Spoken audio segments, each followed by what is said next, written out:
Hello दोस्तों, स्वागत है आपका फिर हमारे एक बार ऑफिशियल स्टडी अड्डा चैनल में। हम लोग दोस्तों यूपी पुलिस कांस्टेबल के लिए मैथ पढ़ रहे थे। ये मैथ आप लोग एसएससी जीडी के लिए भी पढ़ सकते हैं, यूपीएसआई के लिए पढ़ सकते हैं, किसी भी एग्जाम्स के लिए आप लोग मैथ पढ़ सकते हैं जिसमें मैथ आती हो। ठीक है, हम चैप्टर नंबर सिस्टम पढ़ रहे थे जिसके हम लोग अभी तक 4 लेक्चर कंप्लीट कर चुके हैं। अभी हमारे 3 से 4 लेक्चर और भी होने वाले हैं। तो हम इसके पहले वाले लेक्चर में दोस्तों यूनिट डिजिट निकालना सीखे थे, बहुत ही अच्छी तरीके से सीखे थे। उसमें से हमने कुछ अच्छे अच्छे एग्जाम्पल्स किए थे, क्वेश्चन किए थे प्रीवियस ईयर के। फिर उसके बाद में हमने आपके को प्रैक्टिस के लिए भी लगभग 10 क्वेश्चन दिए थे। आई होप उसको आप लोगों ने सॉल्व किया होगा, समझ में भी आया होगा। हम आज सीखने वाले हैं नंबर ऑफ फैक्टर्स, यानी कि गुणनखंडों की संख्या निकालना। जैसे कोई भी संख्या दे देते हैं हमें, उसकी गुणनखंडों की संख्या निकालना है। ऐसे जैसे हम 24 ही ले लेते हैं, 24 के कितने गुणनखंड हो सकते हैं या कितने फैक्टर्स हो सकते हैं, हम कैसे पता करेंगे। तो हम उसके लिए एक फार्मूला हमें याद करना होगा, छोटा सा, बस और कुछ नहीं करना है। तो हम वो पहले फार्मूला दोस्तों लिख लेंगे, फिर उस पे बेस्ड हम एग्जांपल्स करेंगे। तो जो जैसे हमें निकालना है गुणनखंडों की संख्या, नंबर ऑफ फैक्टर्स, ठीक है, गुणनखंडों की संख्या निकालने के हमें दोस्तों एक छोटा सा फार्मूला याद करना होगा। फार्मूला क्या होता है दोस्तों, P+1, फिर दूसरे ब्रैकेट में Q+1, फिर तीसरे ब्रैकेट में R+1, ऐसे ही डॉट डॉट, जैसे S+1 T+1, जितने फैक्टर्स आपको मिलते जाएंगे उसी हिसाब से आप लोग उसे आगे बढ़ा सकते हैं। तो ये हो गया फार्मूला। अब हम फार्मूले को यूज कैसे करेंगे, या क्वेश्चन मिल गया उस पर ये कौन सी वैल्यू कहाँ पे पुट करना है, तो हम वो सीखने वाले हैं। ठीक है, तो हमें कोई एग्जांपल जैसे मिल गया, जैसे एग्जांपल्स ले लीजिए आप लोग, एग्जांपल्स ले लेंगे हम। जैसे हमें निकालना आ जाएगी फाइंड द नंबर ऑफ, जैसे 24 ले लेती है, 24 के गुणनखंडों की संख्या ज्ञात कीजिए। 24 के गुणनखंडों की संख्या ज्ञात कीजिए। तो ये क्वेश्चन मिल गया। अब ये क्वेश्चन हमें सॉल्व कैसे करना है, ठीक है, तो हम इसे सॉल्व करना सीखेंगे। तो पहले हम 24 के फैक्टर्स कर लेंगे, गुणनखंड यानी कि निकाल लेंगे। 24 को काटेंगे पहले 2 से, 2 एकम 2, 2 दूनी 4, फिर 2 से 12 को काटेंगे, 2 छंग 12, फिर 2 से 6 को काटेंगे, 2 3 6, फिर 3 एकम 3। अब यहाँ पे देख सकते हैं 3, 2 हमें मिला 3 बार और 1 बार हमें 3 मिला। तो इसे लिख कैसे सकते हैं, 2 की पावर 3 और मल्टीप्लाई 3 की पावर 1 लिख सकते हैं, क्योंकि 3 पावर कुछ नहीं तो हम 1 लिख सकते हैं। इतना तो आप लोग बचपन से करते हुए आ रहे हैं, क्लास 2 से भी करते आ रहे होंगे। तो अब इसके आगे हमें इस पे क्या पुट करना है, तो दोस्तों जो यहाँ पर पावर में अंक मिलेंगे वही होगा P Q R। यहाँ पे 2 नंबर मिले हैं, तो ये जो पहली वैल्यू होगी इसकी पावर में 3, तो ये P की वैल्यू, फिर 3 की पावर में 1 दिया तो 1 हो जाएगा Q की वैल्यू। फिर अगर यहाँ पर कोई भी अंक दिया होता, उसकी पावर में कुछ लगा होता तो वो R की वैल्यू होती। फिर उसके बाद मल्टीप्लाई में कोई अंक दिया होगा उसकी पावर में होता, तो उसके बाद हम यस की पावर में ले लेते उसे। ठीक है, यहाँ तक समझ में आ गया होगा। अब हम फार्मूले पे पुट करेंगे। जैसे P की वैल्यू यहाँ पर 3 मिल गई है, निकालेंगे हम नंबर ऑफ फैक्टर। तो फार्मूला है P+1, तो P की वैल्यू 3 यहाँ से प्लस में 1 दिया है, दूसरे ब्रैकेट में Q की वैल्यू 1 है, तो 1 + 1 हो गया 2। अब 3 और 1 4, मल्टीप्लाई 1 1 2, तो 4 दूनी 8। ये हमारा आंसर हो गया कि 24 के नंबर ऑफ फैक्टर्स जो होंगे, यानी कि 24 में गुणनखंडों की संख्या 8 होगी।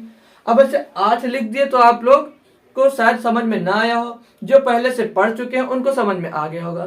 तो जिसको नहीं मालूम है वो सीख लेंगे, और जिसको मालूम है वो और भी अच्छे से सीख लेंगे यहाँ पर। तो जैसे हमें मिल रहा है 24 के कितने गुणनखंड हो सकते हैं, तो 24 के गुणनखंड हम कैसे निकालते थे दोस्तों, जैसे मासा पहले ज्ञात करना होता था या कुछ ज्ञात करना होता तो कैसे लिखते थे। जैसे पहला गुणनखंड सब 1 तो सबका होगा कि 1 से सब कट जाता है, और 24 हमारा 2 से भी विभाजित होता है, 24 3 से भी विभाजित होता है, 24 हमारा 4 से भी विभाजित होता है, फिर 24 हमारा 6 से भी विभाजित होता है, फिर 8 से होता है, फिर 8 के बाद ये 12 से भी होगा, और 12 के बाद ये स्वयं से विभाजित होगा। ठीक है, अब इनको हम गिनते हैं, तो 1 2 3 4 5 6 7 8। तो इसके जो गुणनखंड निकल कर आए ये 8 निकल कर आया। हमने यहाँ पर 24 इसलिए लिया था कि आपको ये प्रूव कर हम दिखा सके कि ये ऐसे निकल सकता है। तो जैसे छोटा अंक होगा तो आप लोग नॉर्मली उसको कर हम निकाल सकते हैं। अगर यहाँ पर बड़ा नंबर दे देगा तो हम उसे इस तरह से डिवाइड कर नहीं निकाल सकते, क्योंकि कोई ना कोई नंबर हमसे छूट जाएगा, उससे हमारा क्वेश्चन गलत हो जाएगा। इसलिए हम ये फार्मूला याद करते हैं और इस पर ही बेस्ड हम क्वेश्चन लगाते हैं। एग्जाम्पल तौर पे दूसरा हम ले लेते हैं, अगर जैसे यहाँ पर 1250, ठीक है दोस्तों, जैसे हम यहाँ पर 1250 के गुणनखंड निकालना है, गुणनखंडों की 1250 के गुणनखंडों की संख्या ज्ञात कीजिए। ठीक है, जैसे 1250 के गुणनखंडों की संख्या, ऑप्शन ले लेंगे हम 11, बी ऑप्शन ले लेंगे 10, सी ऑप्शन ले लेंगे 9 और डी ऑप्शन ले लेंगे नन, यानी कि इनमें से कोई भी नहीं हो सकता है। ठीक है, तो अब हम 1250 के जैसे 24 की इस टाइप से हमने गुणनखंड किया था, उसी तरह हम 1250 का भी कर लेंगे। पहले तो 1250 के गुणनखंड करेंगे तो ये पहले 2 से विभाजित हो जाएगा, क्योंकि पीछे 0 है, और हमने विभाजिता के नियम में ये पढ़ा कि अगर लास्ट का अंक 2 हो या 2 से विभाजित होने वाला हो या 0 हो तो वो हमारा 2 से विभाजित होता है। तो 0 हो तो 2 से विभाजित होगा, यह भी आपको याद रखना है। आप लोग जो नोट्स बनाते हैं उसका रिवीजन भी करते रहिए, ताकि आपको हमेशा याद रहे चीजें, नहीं तो क्वेश्चन लगाने टाइम आप लोग उसे भूल सकते हैं। तो 2 की 2 छंग 12, 2 दूनी 4, बचा 1 हो गया 10, 2 पंचे 10। अब 625 हमारा सीधे 5 से कटता है, तो 5 एकम 5, 5 दूनी 10, 55 25, फिर 5 से कटेगा, 5 दूनी 10, 55 25, फिर 5 से कटेगा, 55 25, फिर 5 से कटेगा। तो 5 मिला हमें यहाँ पर दोस्तों 4 बार और 2 मिला हमें यहाँ पर 1 बार। तो कैसे लिखेंगे, 2 की पावर 1 मल्टीप्लाई 5 की पावर 4। फार्मूला हमारा सेम रहेगा, p+1 q+1। ठीक, तो p की वैल्यू 1 मिल गई और 1 + 1 हो गई, फिर q की वैल्यू 4 मिल गई +1। याद रखना है आपको कि जो यहाँ पर पावर में होगी वही यहाँ पर पुट करना है, अनावश्यक और कुछ नहीं पुट करना है। ठीक है, तो 1 1 2 गुणे 4 1 5, तो 5 दूनी 10। तो इसका आंसर हमारा दोस्तों 10 हो गया, यानी कि 1250 के अधिक से अधिक जो गुणनखंड होंगे वो हमारे 10 हो सकते हैं, 10 से ज्यादा नहीं हो सकता। यहीं पर हम दूसरा भी नंबर ले लें, जैसे इससे बड़ा भी नंबर ले सकते हैं, या कुछ ये इजी था ये भी इजी था, तो हम अटपट सा कोई नंबर ले लेते हैं। अगर यहाँ पे जैसे 2662 ले लेते हैं, ठीक है, ले लेते हैं। अगर हम 2662 के गुणन खंडों की संख्या निकालना हो, अगर आपको 2662 के गुणनखंडों की संख्या ज्ञात कीजिए, तो ये तो और अजीब सा लग रहा है, क्योंकि बड़ा भी है और मतलब इसका जब मल्टीप्लाई करते हैं किसी नंबर में तो यह अजीब होगा, क्योंकि हम इसे आसानी से ज्ञात नहीं कर सकते दोस्तों। तो सेम इसके लिए भी यही फार्मूला हम लोग करेंगे। इसमें भी हम एग्जांपल मतलब वो ले सकते हैं, ऑप्शन 12 11 9 और डी नंबर पे 8। अब इनमें से हमारा 1 होगा, ठीक है, तो हम 2662 का पहले फैक्टर निकालेंगे, गुणनखंड कर लेंगे। तो ये लास्ट में 2 है तो 2 से कटेगा ही, तो 2 से पहले काट लेंगे, 2 के नम 2, 2 तेज 6, 2 तेज 6, 2 के नम 2। अब 1331 किसी से विभाजित होता है, 3 से देख लेंगे हम लोग, 3 चौक 12 नहीं कटेगा। तो आप लोगों को स्क्वायर तो याद होगा, नहीं याद है तो ये चैप्टर हम कंप्लीट करने के बाद सिंप्लीफिकेशन पढ़ेंगे, उसमें आपको सिखाएंगे कि किसी भी नंबर का स्क्वायर कैसे ज्ञात कर सकते हैं बहुत ही आसानी से एक ही लाइन में। तो हम यहाँ पर इसको 11 से काट सकते हैं, ये 11 का क्यूब लिखा हुआ है, तो यानी कि हम 11 की पावर 3 लिख सकते हैं, काट कर भी चेक कर सकते हैं। तो 11 से विभाजित करेंगे तो 11 का नम 11, फिर बचा यहाँ पर 2 हो गया 23, 11 दूना 22, फिर बचा 1 हो गया 11 का नम 11, फिर 121 को 11 से काटेंगे तो 11 का नम 11, 11 का नम 11, फिर 11 का नम 11। तो यहाँ पर हमें 3 बार 11 मिला और 1 बार 2 मिला, तो 2 की पावर 1 मल्टीप्लाई 11 की पावर 3। फिर से हम पावर पुट कर देंगे, p की वैल्यू 1 मिल गई, लिख लेंगे हम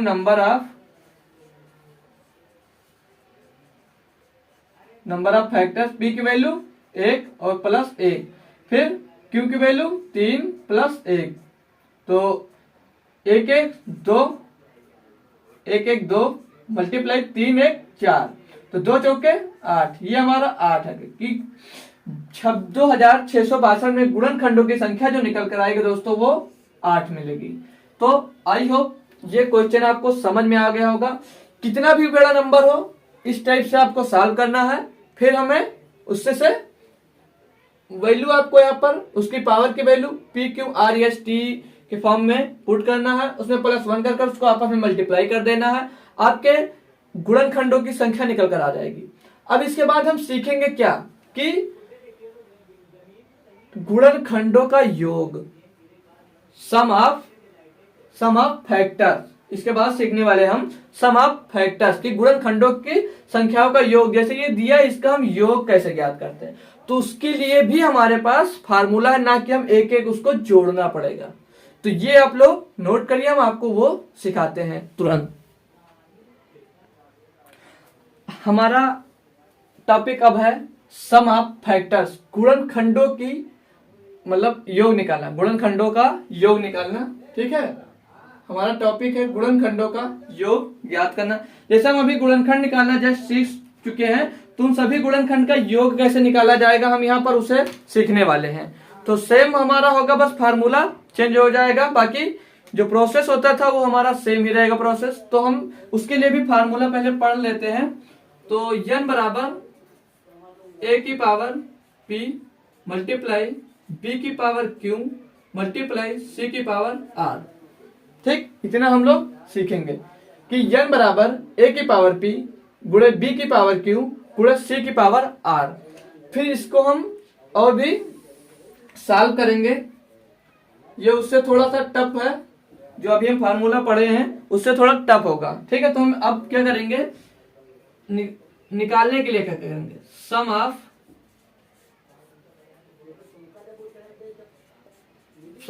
फैक्टर्स निकालना। तो a की पावर p का क्या मतलब है, a की पावर 0 प्लस a की पावर 0 प्लस a की पावर 1, a की पावर 2, a की power 3 plus dot dot dot dot plus a की पावर p तक, कहीं तक भी हो सकता है। ठीक, फिर दूसरे ब्रैकेट में हम क्या करेंगे, दूसरे ब्रैकेट में सेम यही करना हमें, b की पावर 0 प्लस b की पावर 1 प्लस b की पावर 2 प्लस b की power 3 plus dot dot dot dot plus एक b की पावर q तक। दूसरे ब्रैकेट में यहां से लिख लेंगे हम। ठीक है, दूसरे ब्रैकेट में c की पावर 0 प्लस c की पावर 1 प्लस c की पावर 2 प्लस c की power 3 plus dot dot dot dot plus c की पावर r तक। तो अब इसका मतलब समझ में नहीं आया होगा अभी कि हम इतना बड़ा सा क्यों लिख दिए। तो उसको समझने के लिए हम इस पे पहले एग्जांपल्स करेंगे दोस्तों, तभी आपको समझ में आने वाला है। तो हम जैसे अभी तक सीखे थे नंबर ऑफ फैक्टर्स निकालना, उसके लिए हम एग्जांपल लिए थे 24। तो इसके लिए भी 24 ही ले लेते हैं, क्योंकि ये आसान होगा और उसके फैक्टर्स का हम योग आसानी से निकाल भी सकते हैं, क्योंकि छोटा होगा। तो हम सीखेंगे पहले 24 का एग्जाम्पल लेने के लिए। तो अभी जस्ट हमने 24 का क्या पढ़ा था, फैक्टर जो किए थे उस टाइप से, तो 2 की पावर 3 मिला था और मल्टीप्लाई में 3 की पावर 1 मिला था। इतना तो आपको याद ही होगा, और नहीं याद है तो यहाँ पर कर निकाल सकते हैं। निकाल के दिखा भी दे रहे हैं हम एक बार और आपको फिर से। 2 से डिवाइड करेंगे 24 को तो 12 मिलेगा, 12 को 2 से डिवाइड करेंगे तो 6 मिलेगा, 6 को 2 से डिवाइड करेंगे तो 3 मिलेगा, 3 को 3 से डिवाइड करेंगे, क्योंकि 2 की पावर 3 और 3 की पावर 1 यहाँ पर आपको मिल गया। अब इस फार्मूले में कैसे आपको रखना है ये हमें सीखना है, मेन जरूरी है। तो 24 के सम ऑफ फैक्टर्स निकालेंगे जब हम सम ऑफ फैक्टर्स निकालेंगे, तो जो ये पावर में वहां पे रख देते थे, जो पी क्यू आर दिया था वो पावर लेते थे। तो यहाँ पर जैसे a की पावर 0 दिया है तो 2, यहाँ पर 2 दिया तो पावर भी लिखना है और साथ में 2 दिया है वो 2 भी रखना है। क्यों, देखिए जो यहाँ पर a है वो 2 है और जो b है वो 3 है, और जो ये p दिया है वो यहाँ पर 3 माना जाएगा। लेकिन माना कैसे जाएगा वो सीखिए। ब्रैकेट लगाएंगे, a की जगह पे 2 और 2 की पावर 0 प्लस 2 की पावर 1 प्लस 2 की पावर 2 प्लस 2 की पावर 3।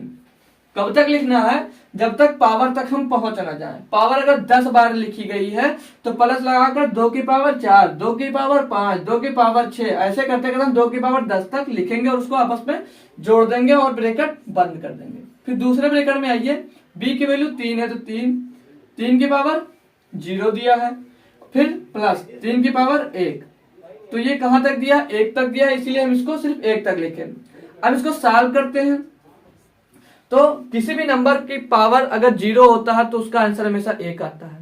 ये क्वेश्चन बहुत ही अच्छा है और बहुत ही यूनिक है, इससे आप लोग याद रख सकते हैं, क्योंकि किसी भी नंबर का आप जब पावर में अगर 0 दिया है तो हमेशा वैल्यू उसकी 1 आएगी, या 1000 की पावर 0 हो, या 1,00,000 की पावर 0 हो, या 1 की पावर 0 हो, या 2 की पावर या 5 की पावर 0 है, तो हमेशा वो वैल्यू उसकी 1 मिलेगी। ठीक है दोस्तों, तो 2 की पावर 0 यानी कि 1, प्लस 2 की पावर 1 यानी कि 2, 2 की पावर 2 यानी कि 2 दूनी 4, 2 का क्यूब होता है 8, 2 दूनी 4 दूनी 8। फिर इसको देखेंगे, 3 की पावर 0 यानी कि 1, 3 की पावर 1 यानी कि 3, आपस में जोड़ेंगे, 2 1 और 2 3, 3 और 4 7 और 8 15, 15 मल्टीप्लाई 1 और 3 4, 15 चौके 60।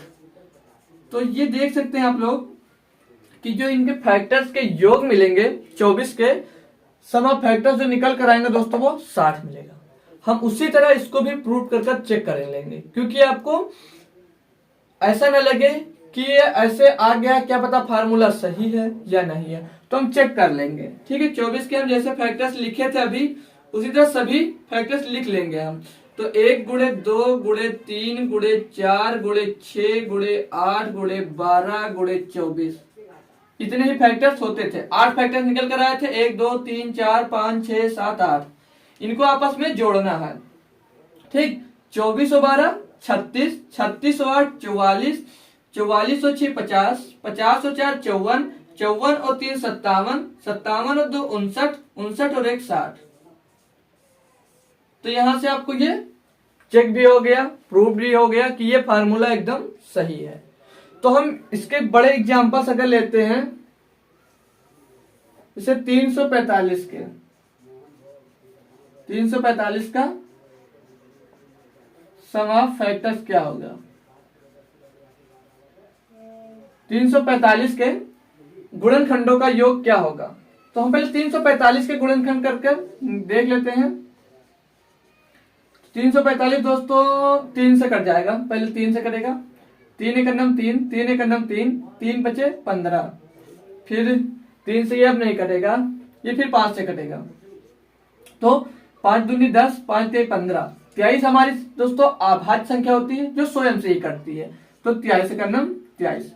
अब देख सकते हैं दोस्तों यहाँ पर 3 की पावर 1 मल्टीप्लाई 5 की पावर 1 मल्टीप्लाई 23 की पावर 1, तो यहाँ पर तीनों यूज हो जाएंगे हमारे। अब इसको एक एक मिला तो कैसे लिखेंगे, यहाँ पे इतने मिले थे तो कैसे लिखें, इसीलिए हमने ये ऐसा क्वेश्चन लिया जिसमें आपका सब क्लियर हो जाए। तो देखेंगे दोस्तों हम, जैसे जब निकालना होगा सम ऑफ फैक्टर, दोस्तों इस पे क्वेश्चन की प्रैक्टिस जब आप लोग कर लेंगे तो ऐसे क्वेश्चन आपको मन में ही आ जाया करेंगे, मन से ही कर लिया करेंगे।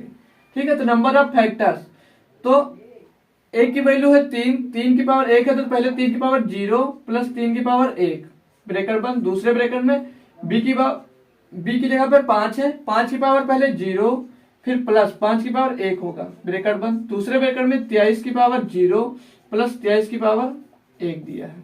ठीक, इतना समझ में आ गया। 3 की पावर 0 1 प्लस 3 की पावर 1 3, दूसरे ब्रैकेट में 5 की पावर 0 तो 1, 5 की पावर 1 तो 5, फिर 23 की पावर 0 तो 1 प्लस 23 की पावर 1 तो 23। हमने आपको बता दिया है, ये कभी भी कंफ्यूज मत होना कि 23 की पावर 0 तो वो 0 हो जाएगा, 0 कभी नहीं होगा। अगर किसी संख्या का स्क्वायर मतलब पावर में 0 दिया तो हमेशा वो 1 ही आएगी, ये आपको हमेशा माइंड में सेट रखना, अपने याद रखना है। फिर 3 और 1 4 प्लस 5 और 1 6 प्लस प्लस नहीं मल्टीप्लाई लगेगा दोस्तों, ब्रैकेट बंद है तो यहाँ पर मल्टीप्लाई होगा, तो 4 मल्टीप्लाई 6 मल्टीप्लाई 1 और 23 24, तो 6 चौको 24, 24 गुणे 24, तो 24 का वर्ग हो जाएगा। 24 का वर्ग कितना होता है दोस्तों, 576, 576 इसका आंसर हो जाएगा। 345 और 345 का सम ऑफ फैक्टर जब हम निकालेंगे दोस्तों तो 576 आएगा। इसी टाइप से हम दूसरा अपना एग्जांपल भी लेकर चेक कर सकते हैं। जैसे यहाँ पर आपको 420 का निकालना है, 420 का सम ऑफ फैक्टर्स हम निकालेंगे, क्या होगा। तो पहले हम 420 को डिवाइड कर लेंगे टुकड़ों में। तो 420 को 2 से काटेंगे, 2 दूनी 4, 2 एक नम 2, फिर 0 मिलेगा, फिर 2 से कटेगा, 2 एक नम 2, 2 पंचे 10, फिर 5 से भी ये कटेगा, 3 से कट जाएगा पहले, 3 त्रिका 9, 3 पचे 15, फिर 5 से कटेगा, 5 से 35। तो एक बार 2 बार 2 से कटा, फिर एक बार 3 से, फिर एक बार 5 से, फिर एक बार 7 से। तो हम इसको लिखेंगे कैसे, 2 की पावर 2, फिर मल्टीप्लाई 3 की पावर 1, फिर मल्टीप्लाई 5 की पावर 1, फिर मल्टीप्लाई 7 की पावर 1। तो इसी तरह हमें फार्मूले में इसे पुट कर देना है। तो हम निकालेंगे सम ऑफ फैक्टर। जब दोस्तों इसके निकालते हैं तो 2 की पावर 2, तो पहले लिखेंगे 2 की पावर 0 प्लस 2 की पावर 1 प्लस 2 की पावर 2, फिर दूसरे ब्रैकेट में हम लिखेंगे 3 की पावर 0 प्लस 3 की पावर 1, फिर दूसरे ब्रैकेट में लिखेंगे हम 5 की पावर 0 प्लस 5 की पावर 1, फिर दूसरे ब्रैकेट में लिखेंगे 7 की पावर 0 प्लस 7 की पावर 1। तो ये आप लोग हम यहाँ तक सी तक लिखे थे, तो आप लोग डी तक भी लिख सकते हैं। जितने भी अगर फैक्टर्स उसके मिलेंगे आप उसको उतनी बार तक लिख सकते हैं। अभी हम इसको सॉल्व करते हैं जब, तो 2 की पावर 0 यानी कि 1, 2 की पावर 1 तो 2, 2 की पावर 2 तो 4 बनेगा।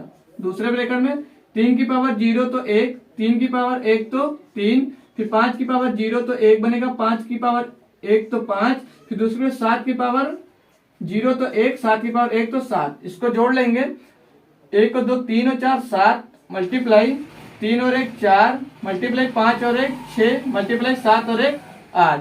अब इसको आपस में हम लोग गुणा कर लेते हैं। तो 4 सते 7 चौक 28 और 6 अट्ठे 48, तो 28 मल्टीप्लाई 48। इसको हम लोग मल्टीप्लाई कर लेंगे और इसको हम आराम से सॉल्व कर लेंगे, फिर हमें पता चल जाएगा कि कितना होगा। तो 28 को जब 8 से हम लोग मल्टीप्लाई करते हैं दोस्तों, तो 28 अट्ठे एक एक हम कर लेते हैं दोस्तों ताकि गलत ना हो। तो 8 अट्ठे 64 के 4, फिर 8 चौक 32 और 6 38, फिर 2 से करेंगे, 2 अट्ठे 16, 6 हंसी लाया 1 आएगा, 2 चौको 8 और 1 9। इसको जोड़ेंगे जब, 2 अट्ठे 16 के 6 हंसी लाया 1, 2 चौको 8 1 9, 8 अट्ठे 64 के 4, 8 चौक 32 6 38। ठीक है, अब इसको जोड़ेंगे जब, तो 4 8 से 14 के 4 हंसी लाया 1, 9 3 12 और 1 13। तो सम ऑफ फैक्टर जो इसके मिलेंगे दोस्तों 1344 आंसर। ये हमारा सम ऑफ फैक्टर्स निकलेगा दोस्तों। ठीक है, 420 का सम ऑफ फैक्टर्स जो मिलेगा वो 1344 आएगा। तो आई होप दोस्तों इस पर बेस्ड भी हमारे जितने भी क्वेश्चन या एग्जांपल्स किए, 3 एग्जांपल्स किए, आपको अच्छे से समझ में आ गए होंगे। अब हम इस पर बेस्ड कुछ आपको एग्जांपल्स या न्यूमेरिकल टाइप से क्वेश्चन हम देंगे जो आपको अपने आप से भी करना है। फिर इसके बाद हम ये याद करेंगे, नंबर ऑफ जीरोस पढ़ेंगे, फिर और भी पढ़ेंगे, वर्ड प्रॉब्लम भी पढ़ेंगे, और भी पढ़ेंगे हम कुछ जैसे यहाँ पर। इसके बाद हमारा जो होगा वो लेक्चर होगा हमारा, उसमें हम पढ़ेंगे नंबर ऑफ जीरो। जैसे इसमें हम पहले सीखे नंबर ऑफ फैक्टर्स निकालना, फिर सीखे सम ऑफ फैक्टर निकालना, फिर इसके बाद हम पढ़ेंगे नंबर ऑफ जीरोज, फिर उसके बाद पढ़ेंगे रिमाइंडर थ्योरम कि शेषफल क्या बचेगा। जैसे कोई भी बहुत बड़ा दिया संख्या, फिर उसको किसी संख्या से डिवाइड किया जाएगा तो शेषफल क्या बचेगा। तो हम इसके अगले वाले लेक्चर में उससे आपको के साथ हम लोग पढ़ेंगे। तो आइए दोस्तों, आज हमारा 2 टॉपिक क्लियर हुआ, जिसमें से हमने पढ़ा नंबर ऑफ फैक्टर्स, फिर सम ऑफ फैक्टर निकालना। ठीक है दोस्तों, तो अच्छे से समझ में आ गया होगा। तो इन 2 टॉपिक्स पे हम बहुत ही अच्छे हमारे पास सॉल्व क्वेश्चन भी आपको देंगे, फिर 10 क्वेश्चन प्रैक्टिस के लिए देंगे जो प्रीवियस ईयर में पूछे गए क्वेश्चन है, और सॉल्व भी जो क्वेश्चन है वो भी हमारे प्रीवियस ईयर क्वेश्चन में पूछे जा चुके हैं। वही क्वेश्चन हम आपसे सॉल्व करते हुए देंगे, और आपने आपसे सॉल्व कर कर प्रैक्टिस करना है। कोई भी बुक है आपकी तो वहां से इन सभी टॉपिक्स को पढ़ सकते हैं। ज्यादा से ज्यादा जब क्वेश्चन आप सॉल्व करेंगे दोस्तों तो अच्छी प्रैक्टिस होगी, और फार्मूला जो होगा आपके माइंड में सेट हो जाएगा। तो ये लेक्चर हम यहीं तक रखेंगे दोस्तों। आई होप आपको हमारा ये लेक्चर पसंद आया होगा, बहुत ही अच्छा। तो वीडियो को लाइक जरूर कर दें, और कमेंट में जितना अच्छा पसंद आया वो कमेंट भी कर सकते हैं। और अगर चैनल पे पहली बार आए तो हमारे चैनल को सब्सक्राइब कर सकते हैं। धन्यवाद।